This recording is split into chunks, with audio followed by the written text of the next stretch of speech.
Silakan Bu Ina. Baik, Bapak Ibu sekalian, kita berdoa. Bapa kami yang di surga, kami bersyukur Bapa jika pada saat ini kembali kami boleh datang untuk boleh memuji Engkau dan merenungkan firman-Mu. Kami berdoa kiranya Engkau yang boleh berbicara kepada setiap kami. Dalam nama Tuhan kami Yesus Kristus, kami berdoa. Amin. Jadi saudara, hari ini kita akan melihat Yoel 1 sampai Yoel 2 ayat 27 dengan tema hukuman dan kebaikan Allah. Saudara, kitab nabi-nabi memang sering sekali menyatakan hukuman karena apa? Karena kan kita tahu ya, zaman sekarang juga umat Tuhan itu lebih banyak tidak taatnya dari taatnya. Dan kalau kita perhatikan kan nabi-nabi itu tidak selalu banyak muncul di dalam setiap masa. Maksudnya kemunculannya tidak rata.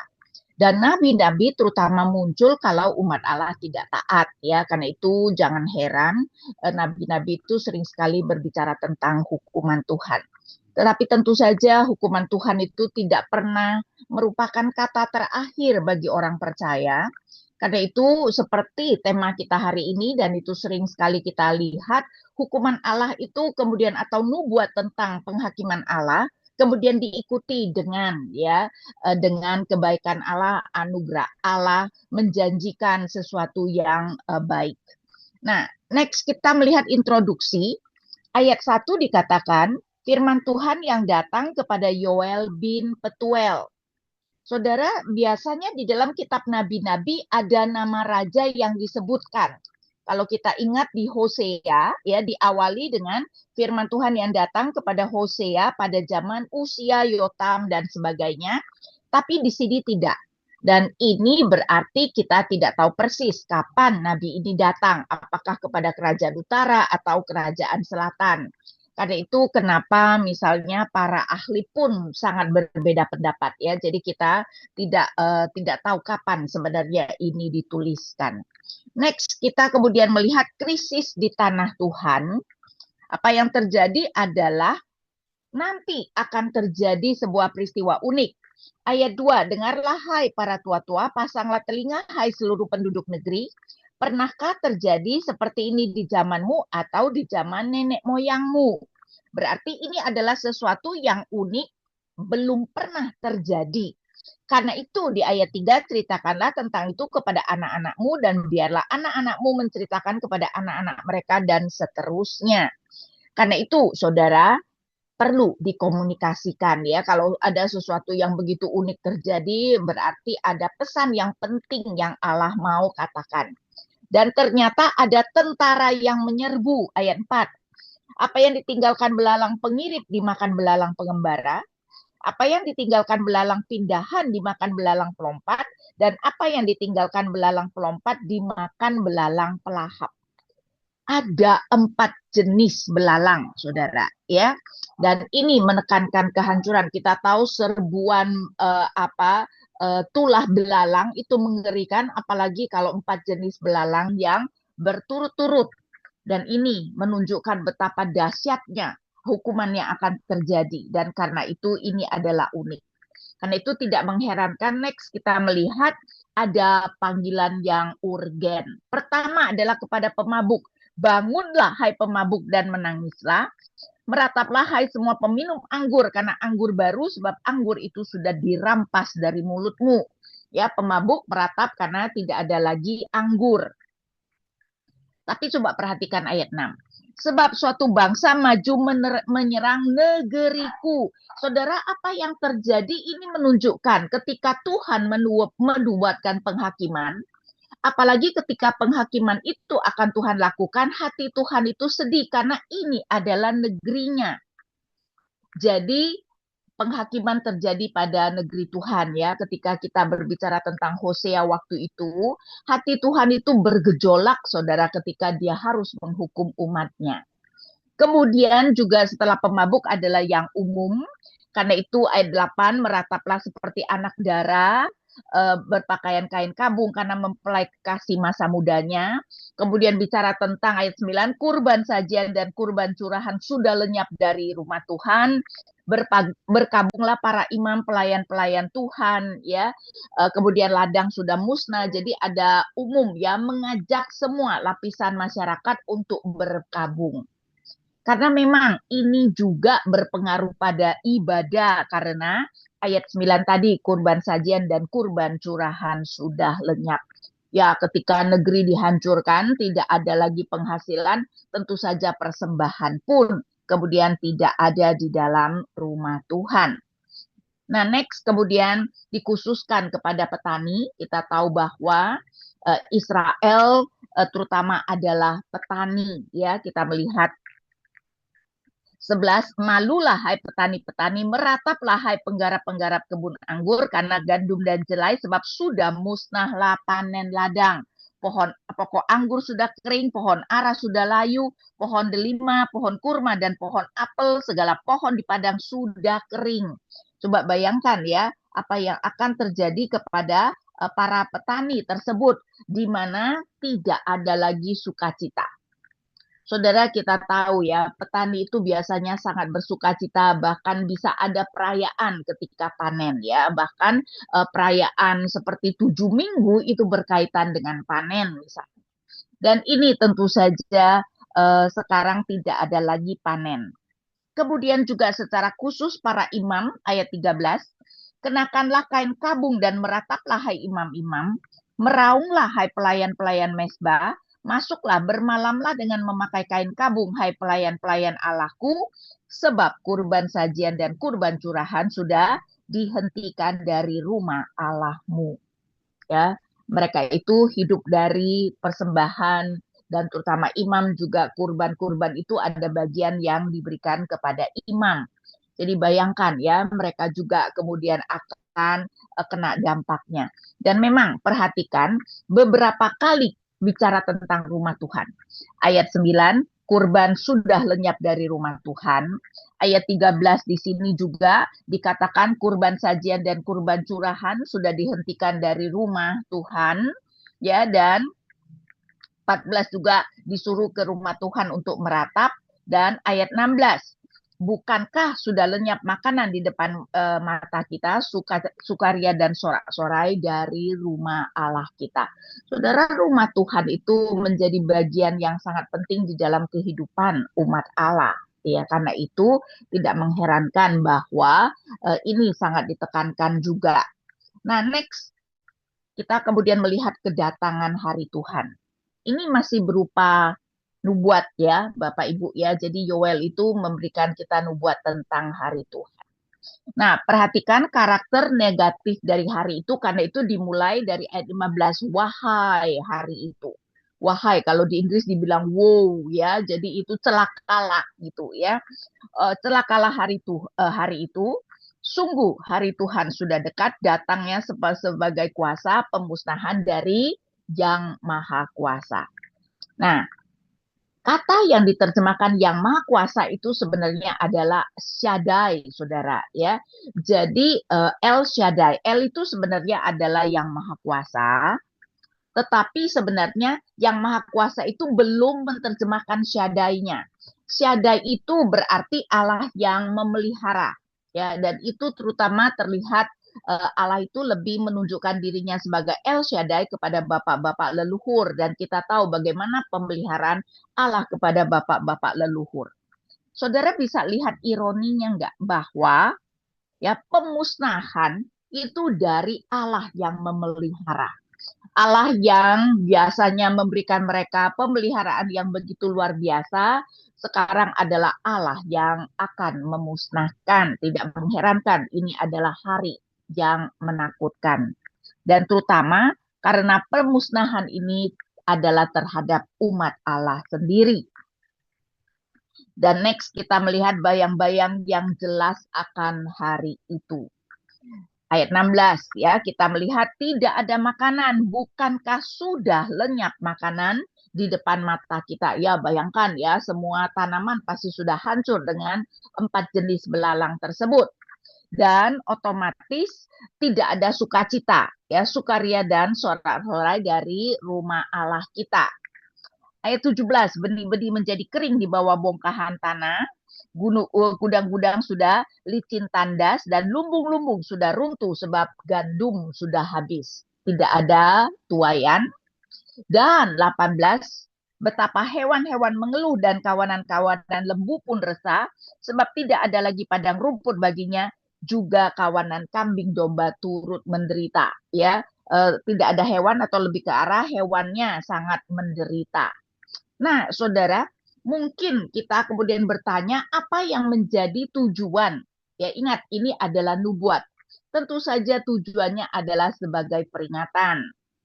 Karena itu berdoalah bahwa ini tidak terjadi lagi karena ini merupakan bayangan terhadap apa yang akan terjadi. Saudara, hari Tuhan itu adalah digambarkan hari di mana Allah menyatakan penghakiman, jadi hari yang sangat dahsyat dan itu tidak hanya terjadi satu kali dalam sejarah manusia, ya. Jadi misalnya ketika Allah menghancurkan Israel, itu adalah hari Tuhan. Tapi ketika Allah menghancurkan Asyur, Babel, itu juga disebut sebagai hari Tuhan.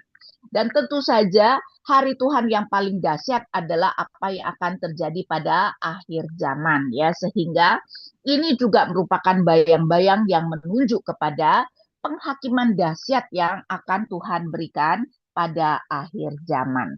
Dan kita bisa melihat ya betapa akan mengerikannya hari-hari yang seperti itu. Karena itu kita melihat seruan Nabi ayat 19.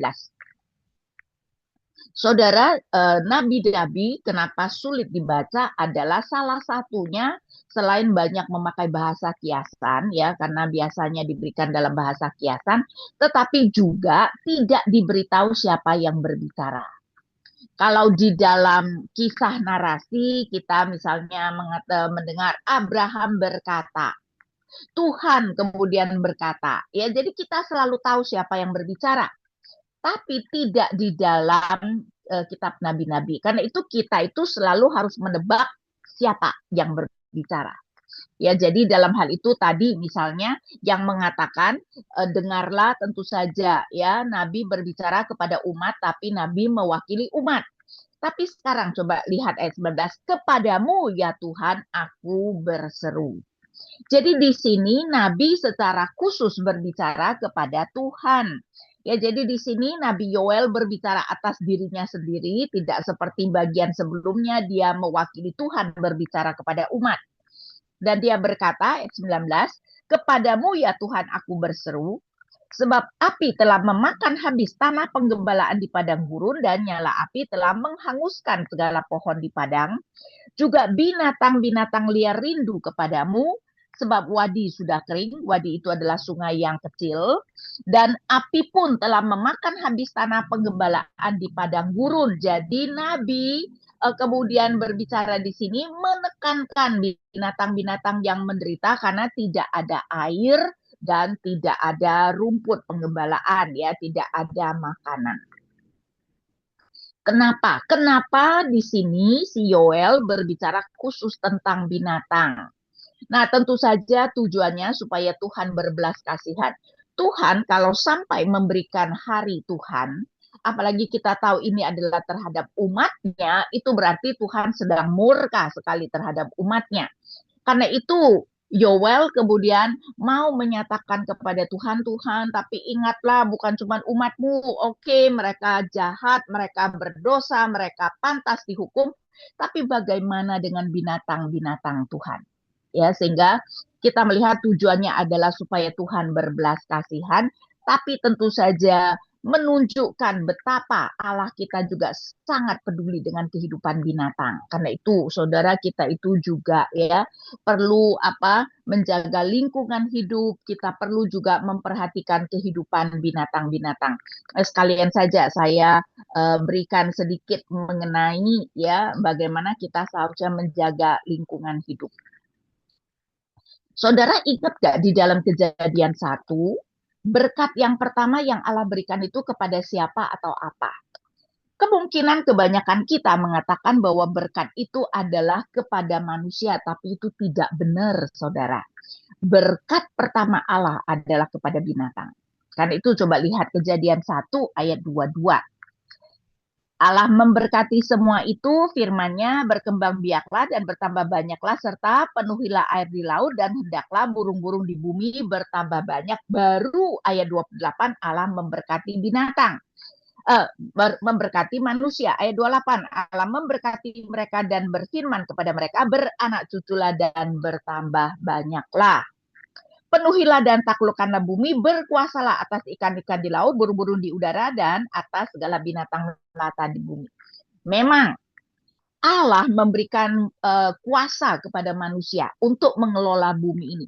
Tapi ingat, sebelumnya Allah sudah memberikan berkat kepada binatang untuk supaya bisa berkembang biak dengan baik. Artinya apa? Artinya di dalam berkuasa dan mengelola bumi, manusia seharusnya tidak boleh mengelola bumi sedemikian rupa sehingga habitat binatang dihancurkan. Kita tahu itu yang terjadi, ya. Hutan-hutan dihabiskan. Karena itu sekarang binatang-binatang kehilangan habitatnya dan banyak binatang-binatang yang sudah punah. Karena itu, saudara, kita harus berhati-hati, ya. Allah kita juga sangat peduli dengan kehidupan binatang. Kalau kita ingat di dalam kitab Yunus, ya, Allah kemudian mengatakan kalau Yunus saja peduli dengan pohon jarak yang dia tidak tanam, bagaimana Allah tidak peduli dengan 120.000 orang-orang Niniwe yang tidak dapat membedakan tangan kanan dan kiri dan dengan segala ternaknya yang begitu banyak. Saudara lihat nggak, Allah peduli dengan binatang. Karena itu juga kita itu tidak boleh bertindak kejam terhadap binatang, ya saudara.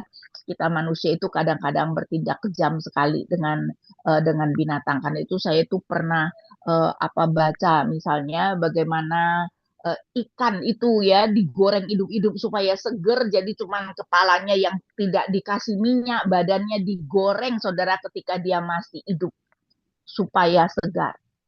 Tapi kan itu adalah sesuatu yang sangat kejam, saudara, ya. Allah memang memberikan kita boleh makan binatang, tetapi tidak untuk menyiksa mereka. Karena itu, ya, kita harus ingat, ya, bahwa Allah juga sangat peduli dengan binatang. Nah, next kita kemudian melihat hari Tuhan, pasal 2. Tiuplah sangkakala di Sion dan serukan peringatan di gunungku yang kudus. Ini tentu saja juga masih merupakan nubuat. Biarlah gemetar seluruh penduduk negeri sebab hari Tuhan datang, sungguh hari itu sudah dekat. Saudara, seperti saya katakan, hari Tuhan merupakan hari Tuhan memberikan hukuman. Jadi jelas sekali kalau Tuhan itu yang mengendalikan. Tentu saja sebagai Allah yang Maha Kuasa kita tahu bahwa setiap hari itu Tuhan yang mengontrol. Tapi sering sekali di dalam kehidupan kita, kita itu tidak bisa melihat secara kasat mata kalau Tuhan yang mengendalikan. Karena sering sekali ternyata orang fasik yang sepertinya hidup makmur. Ya seperti yang dikeluhkan oleh pemazmur dalam Mazmur 73. Tapi hari Tuhan itu adalah hari Tuhan memberikan penghakiman dengan dahsyat sehingga jelas hari di mana Tuhan memegang kendali. Nah, bisa merupakan hukuman kepada bangsa lain, tetapi bisa merupakan hukuman kepada umat, ya. Jadi di dalam sejarah hari Tuhan itu bisa terjadi beberapa kali. Dan seperti saya katakan, tentu saja puncaknya adalah nanti hari Tuhan pada waktu akhir zaman.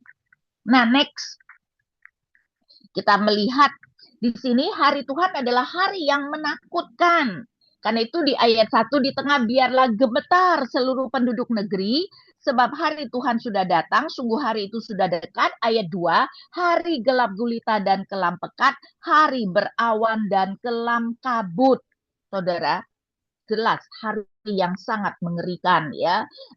Saya pikir di dalam sejarah ini belum pernah kali mengalami atau mungkin bisa disebut sebagai hari Tuhan juga pada waktu peperangan dunia seperti itu, ya.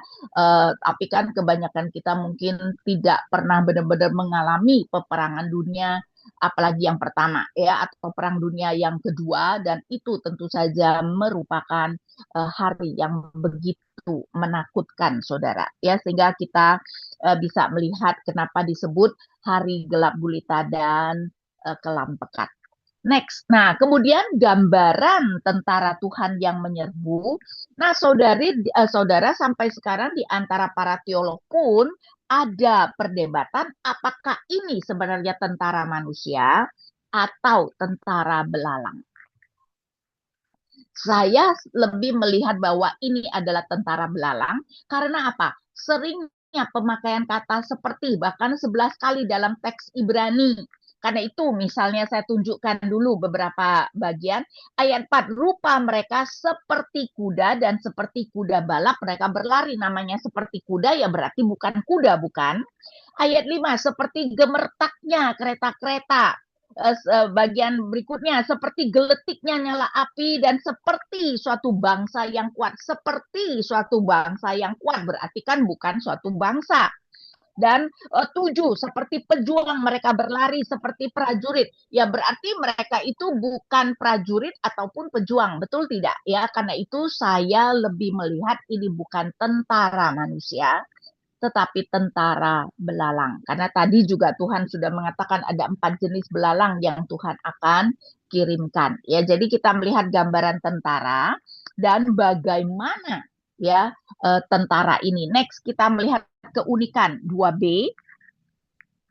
Seperti fajar merebak di atas gunung-gunung, datanglah suatu bangsa yang besar dan kuat, yang serupa itu tidak pernah ada sejak purbakala, dan sesudah itu tidak akan ada lagi turun-temurun pada masa yang akan datang. Karena itu kita sebut unik, saudara ya. Sekali lagi, tidak pernah sebelumnya dan tidak akan lagi sesudahnya. Kemudian akibatnya, ayat 3, di depannya api memakan habis, di belakangnya nyala api berkobar. Ya, jadi berarti baru juga habis di depan, belakang sudah nyala. Tanah di depannya seperti Taman Eden, itu yang belum dirusak, tetapi di belakangnya padang gurun tandus dan tidak ada yang terluput darinya. Tuntas, hancur, saudara. Tentu saja ini gambaran yang sangat mengerikan. Kemudian penampilan, rupa mereka seperti kuda dan seperti kuda balap mereka berlari. Ya, kita tahu belalang juga melompat dengan luar biasanya. Sehingga penampilan yang sangat agung, penampilan yang menunjukkan kekuatan. Suara, lihat, seperti gemeretaknya kereta-kereta, mereka melompat-lompat di atas puncak gunung-gunung. Saudara, kereta kalau banyak, saudara ya, wah pasti suaranya ribut sekali. Bayangkan kan di dalam perang kita bisa bayangkan suaranya ribut seperti apa. Seperti gelitiknya nyala api yang memakan habis jerami. Dengan sengaja kata jerami. Karena memang jerami itu mudah dibakar dan suaranya berisik loh ya kalau kemudian dibakar ya. Kletek-kletek begitu kan, berisik sekali. Seperti suatu bangsa yang kuat barisannya siap untuk berperang. Jadi saudara, suara yang juga sangat gaduh dan disiplin. Ini adalah tentara yang sangat disiplin. Ayat 6.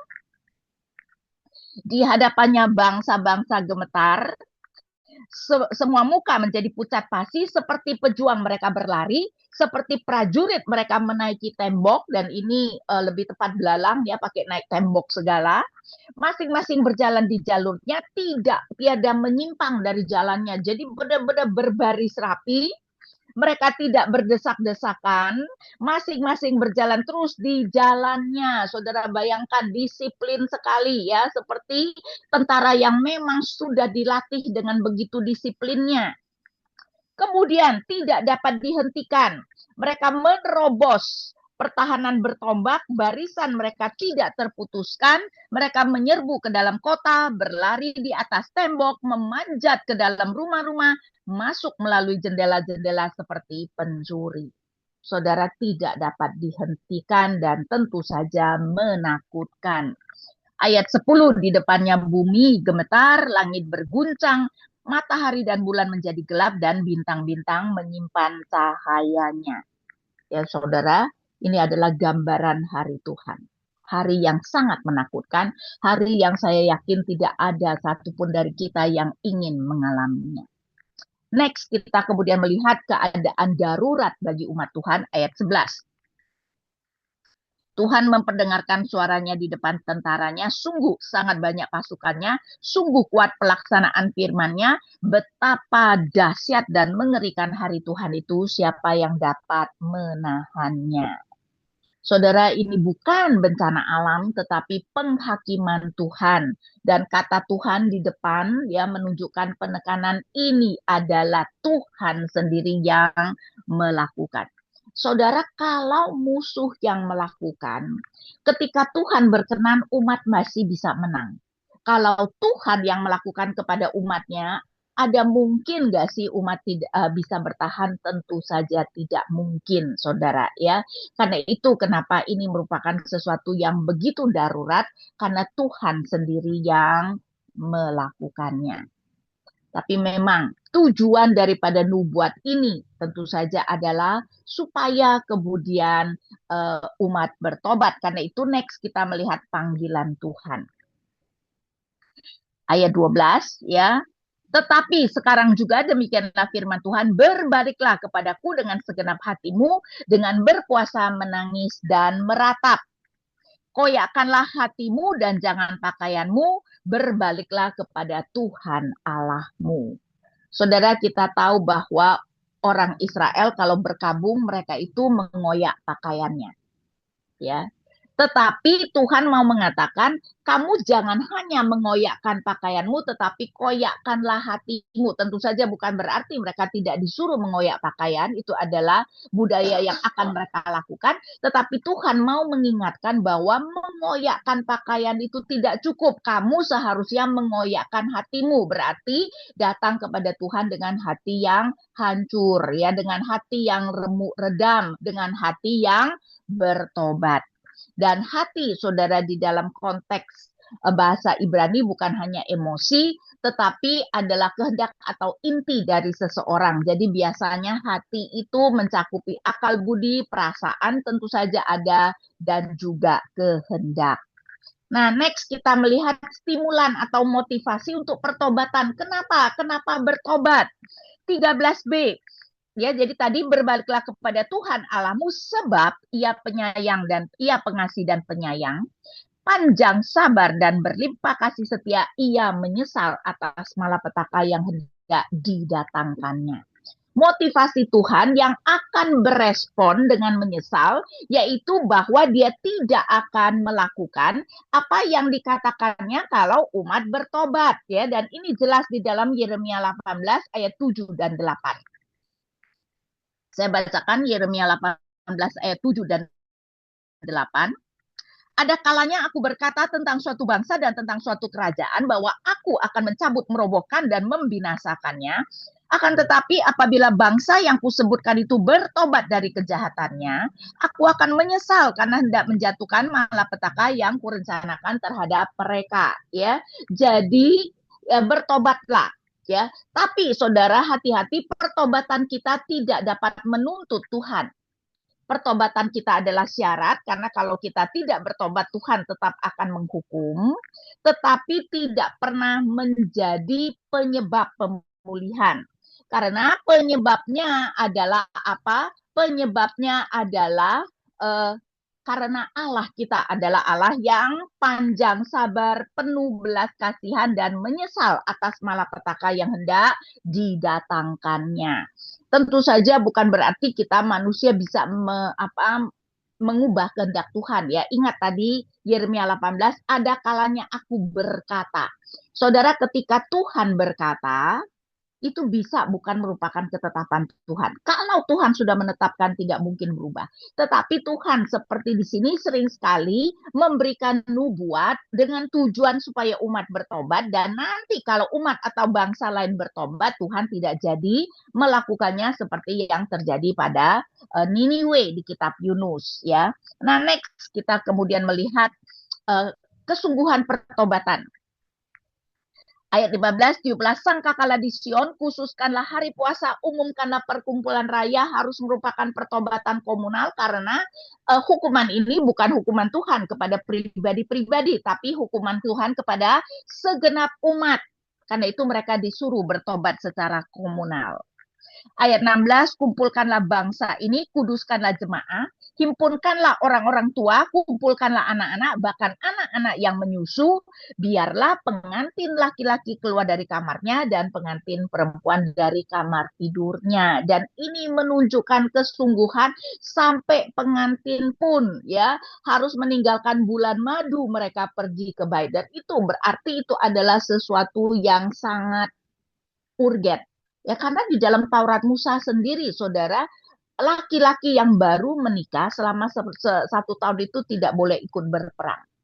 Tapi di sini disuruh untuk meninggalkan bulan madu untuk datang meratap, saudara, ya, untuk datang bertobat, dan ini menunjukkan keurgenan yang benar-benar Allah inginkan dan kesungguhan. Next, kemudian Allah bahkan memberikan perkataan pertobatan yang seharusnya mereka katakan, yaitu kita melihat ayat 17, baiklah para imam, pelayan-pelayan Tuhan, menangis di antara serambi depan mesbah dan berkata, ya Tuhan, sayangilah umatmu, dan janganlah biarkan milikmu sendiri menjadi celaan, sehingga bangsa-bangsa menyindir mereka, mengapa dikatakan di antara bangsa-bangsa di mana Allah mereka. Saudara, Allah bahkan memberikan alasan, ya, apa kata-kata, dan kata-kata ini adalah argumentasi kenapa Allah jangan memberikan hukuman kepada bangsa-bangsanya. Karena apa? Karena Israel, status Israel adalah umat Tuhan. Karena itu dikatakan, ya Tuhan, sayangilah umatmu dan janganlah biarkan milikmu menjadi celaan. Tuhan, ini kan umatmu. Masa Tuhan tega sih membiarkan umatmu menjadi celaan? Tetapi juga di bagian akhir, mengapa dikatakan di antara bangsa-bangsa di mana Allah mereka? Karena reputasi Tuhan akan hancur. Jadi unik nggak ya saudara? Menarik ya bahwa Tuhan bahkan memberikan kata-kata untuk diucapkan kepada umatnya untuk berargumentasi kenapa Tuhan tidak seharusnya memberikan malapetaka itu. Artinya apa? Artinya sesungguhnya Tuhan itu tidak ingin memberikan hari Tuhan, tidak ingin memberikan malapetaka, tetapi kadang-kadang umat itu memang keterlaluan dan harus dihukum. Ya, karena itu kenapa Tuhan itu sampai memberikan mereka kata-kata untuk berargumentasi kenapa Tuhan tidak seharusnya mendatangkan hari Tuhan tersebut. Next, kita melihat jawaban Tuhan.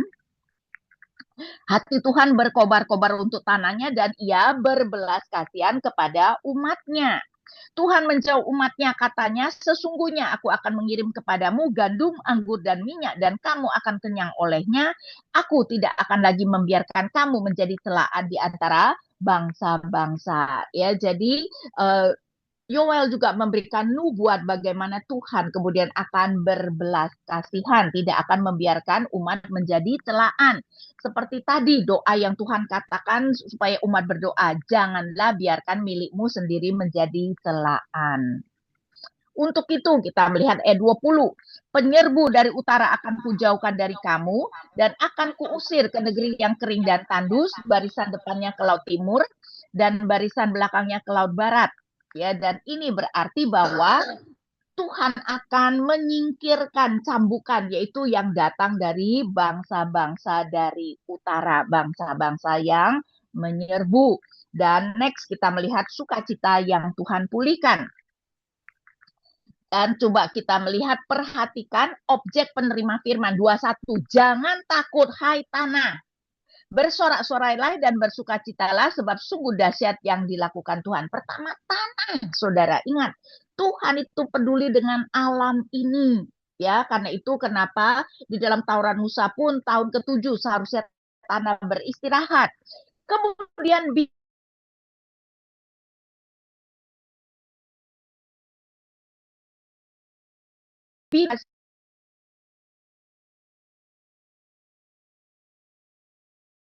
hasilnya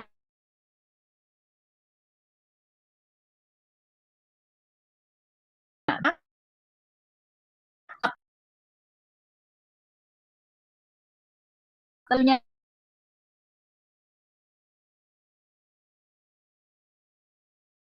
belalang pindahan, belalang pelompat, belalang pelahap dan sebagainya. Ya, kita melihat bahwa keyakinan Tuhan berikan, dan ini seharusnya kita lihat sebagai pemulihan yang melampaui pemulihan yang segera. Kita tahu bahwa kebaik Tuhan hancurkan. Ya, 26, kamu akan makan sepuasnya dan menjadi kenyang, dan kamu akan memuji-muji nama Tuhan Allahmu yang melakukan perbuatan ajaib bagimu. Umatku tidak akan mendapat malu lagi untuk selama-lamanya. ya. Jadi kita melihat dan kembali ditekankan di akhir ayat 27, umatku tidak akan mendapat malu lagi untuk selama-lamanya. Dan poinnya adalah Tuhan menjawab dalam masa Yoel, ia mulai memulihkan umat. Nah, kita sekarang melihat pelajaran next. Saudara, Tuhan yang adil tidak akan membiarkan dosa tidak dihukumkan. Itu kita harus hati-hati. Kita orang Kristen sering sekali berpikir, oh Tuhan itu kan kalau di PB, apalagi di PB penuh anugerah, Tuhan mah banyak menghukumnya di PL. Tidak benar, saudara. Ya, ingat, semakin besar anugerah, semakin besar tuntutan Tuhan, dan semakin berat hukuman yang akan Tuhan berikan kalau umatnya tidak taat.